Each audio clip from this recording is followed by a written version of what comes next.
Today's bike of the day is a 2015 Kawasaki Ninja H2, and this is what brought forced induction to the people.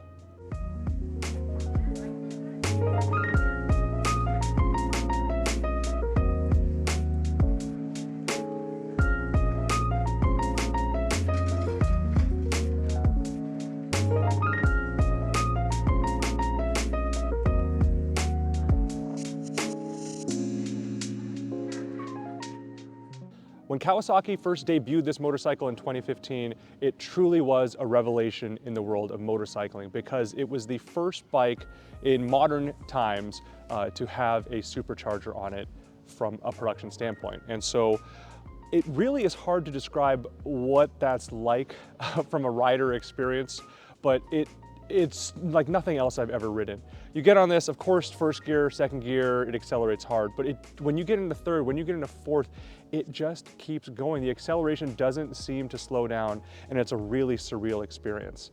People that I think get these to be track bikes are gonna be disappointed. It's a little on the porky side, it's 530 pounds. But if you're gonna be using this for drag racing, which is something we'll talk about later, or just to experience something else or something that you can't get with any other bike, the Ninja H2 in some ways is really as good as it gets. Claimed horsepower back when this bike first came out was 200. Of course, with time, there have been some evolutions and now it's making more. Kawasaki also actually made a track-only version, which was not street legal, called the H2R. And with the benefits of ram air, that was making 326 horsepower. For me, obviously, the highlight is the engine with that supercharger in it. The way that it helps deliver power makes it incredibly effortless. But obviously, there's a lot of cool stuff that's also going on here. You've got excellent KYB forks, Olin steering damper. It's actually the first time that Kawasaki went with a single-sided swing arm, at least with a production bike. And of course, it really pops in the sun. It's kind of late in the day here, I apologize for that. But the paintwork on this kind of metallic chrome that Kawasaki was able to put on this is such a great touch. Really, the fit and finish on this motorcycle all around is some of the highest I've seen from Kawasaki. It's a very beautifully put together bike, and you could tell it was really special for them. Kawasaki, normally their logo is that K, or the block lettering of Kawasaki as a word. But for this, they used a logo that they called the River Mark, which is very special to them in their history. And they brought it out for this bike just because it's so significant to them. So the River Mark is what you see there up on the front fairing. And it's just one way that you know how important this bike was.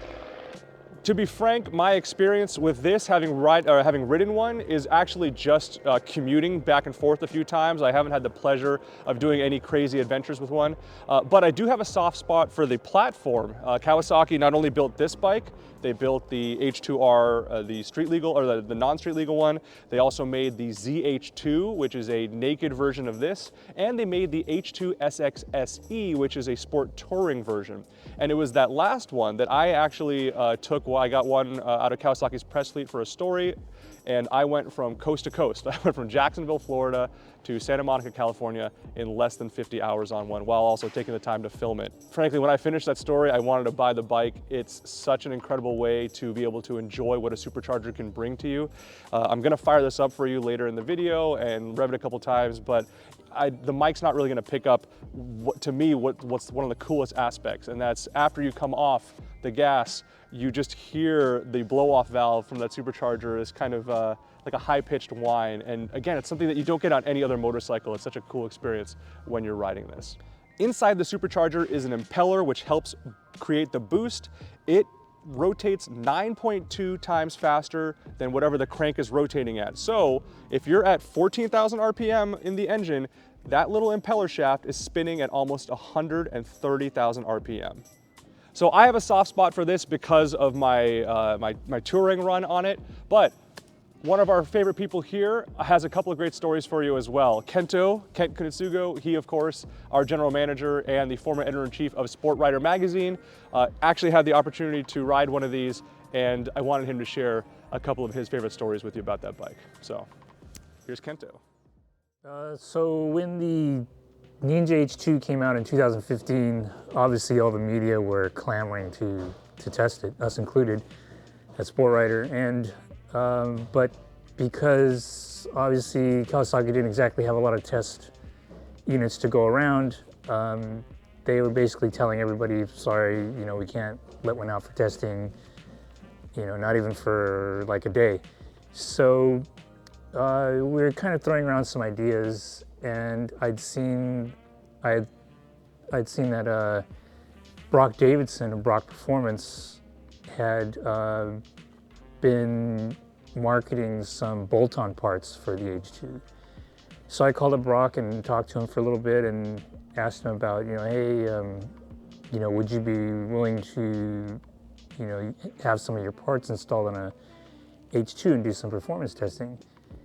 And he replied, sure. And then he said that he let me know that there was a organization used to hold top speed meets at the Mojave Airport up in Mojave, California. And they used to be called the Mojave Mile and the Mojave Magnum. The Mile was basically a mile top speed run, and the Magnum, I believe, was like 1.5 miles. It used the same runway that the Virgin Galactic spacecraft used to use. So this was for the Mojave Magnum. The problem was that all the entries were already taken up. So we thought, well, I guess that kind of, you know, blows that out of the water. But then later on, one of Brock's friends said, hey, you know, we can get you an entry. So immediately the wheels started turning in my head. You know, hey, let's try and, you know, make this happen and see if Kawasaki will go for it. So when I actually just brought the proposal to Kawasaki, I was kind of 50-50 whether I was thinking whether they were going to go for it or not. But amazingly, they did. They said, yeah, no problem. And they basically let us have the bike for a week so that we could install the parts, run it on the dyno a couple times to make sure that everything was, you know, working properly. And then we basically went out to Mojave, you know, for the Magnum speed meet. And so when we got out there, it was amazing. I mean, it was just, you know, it was cars, bikes, and it was basically about 2 days, and the first day was a wash because a storm had just run through. So there was really blustery conditions, really high winds, which obviously in a top speed run is pretty bad. And the first day, I would get up to like 180 and I just would back off because the bike was basically getting into wobbles and tank slappers. And I basically came in and I told Brock, hey, I think I'm gonna crash this thing. I can't go any faster. So we basically rode off that first day, and then amazingly on the second day, it was totally calm conditions in the morning. So we jammed ourselves into the lineup and immediately started making runs, and right away it was already running into the RPM limiter up top in 6th gear. So I told Brock, I came in and I just said, hey, you know, we need to gear this thing up. And he basically said, well, okay, you're already doing 215 miles an hour. And I said, well, you can go a lot faster. It's basically bumping into the limiter way before I get to the timing lights. So we kept on upping the gearing, and amazingly, the bike with just, the only parts that it had on it was a Brock's exhaust system, one of his reflashed ECUs, I think through Gold Performance, and some tie-down parts to lower the bike, and basically gearing. And we ended up doing I think a top speed of almost 227 miles per hour with nothing else but bolt-on parts. So it was a pretty amazing experience. Again, a big thanks to Brock's Performance, Brock Davidson, for helping out on that whole project. But it was really an incredible day. It was really neat to experience. The Ninja H2 is really an incredible motorcycle. As always, thanks to Kento for his experience and his stories with the cool bikes that we have here at Iconic Motorbikes.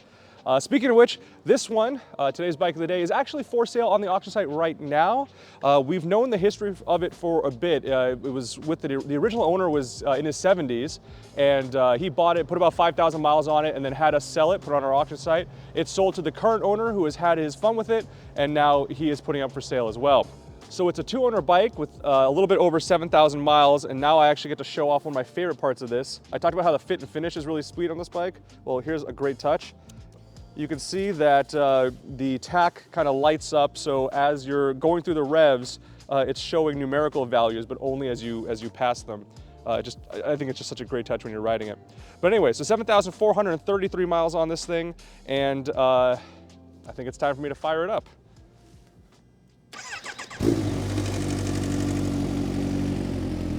So as you can probably tell, the current owner has put an aftermarket exhaust on it.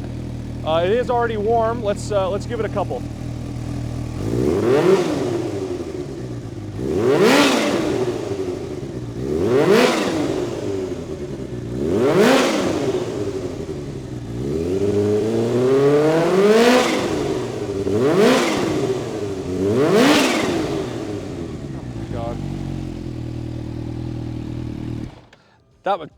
Don't shoot me, that might even be too loud. Even the stock pipe on this sounds pretty incredible. But it is just such a cool bike. And again, the idea of experiencing a supercharger on a motorcycle is surreal. I think I mentioned this earlier, and just in case I'm gonna repeat it because I do believe it truly. If you're looking for a track bike, this isn't it. It's a little on the heavier side. You do feel a little bit of understeer, but again, you're just never gonna get that experience of riding something with a supercharger anywhere else, and that's one of the reasons that I do adore the Ninja H2. Now, over the years, like I said, they did make improvements. I think they got better shock. I think they went to an Olin suspension later on, 6-axis IMU, that kind of thing. So this bike does not have those. What it does have, though, is the welcome box, which Kawasaki only offered to owners from the 2015 model, the first year. So this is pretty cool.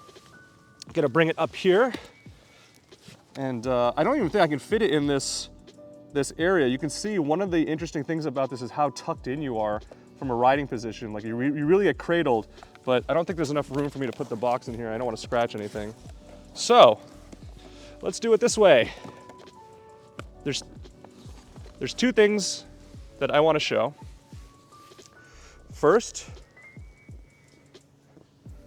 you've got this, Dear Ninja H2 owner, the much anticipated arrival of your new bike is here.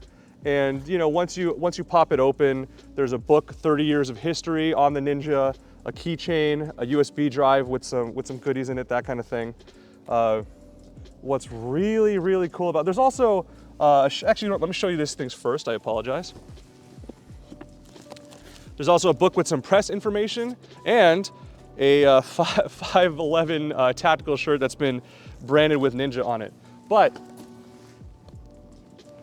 what I think is particularly special about this specific example, so I mentioned that original owner, 70 years old, somehow he had the connections he knew someone at Kawasaki, and he had like an event at his home, a dinner type of thing, and several of the people involved with the development of this bike came to his home and actually signed the book and paperwork for him. So you can see here, one of the test riders, different engineers, that kind of thing.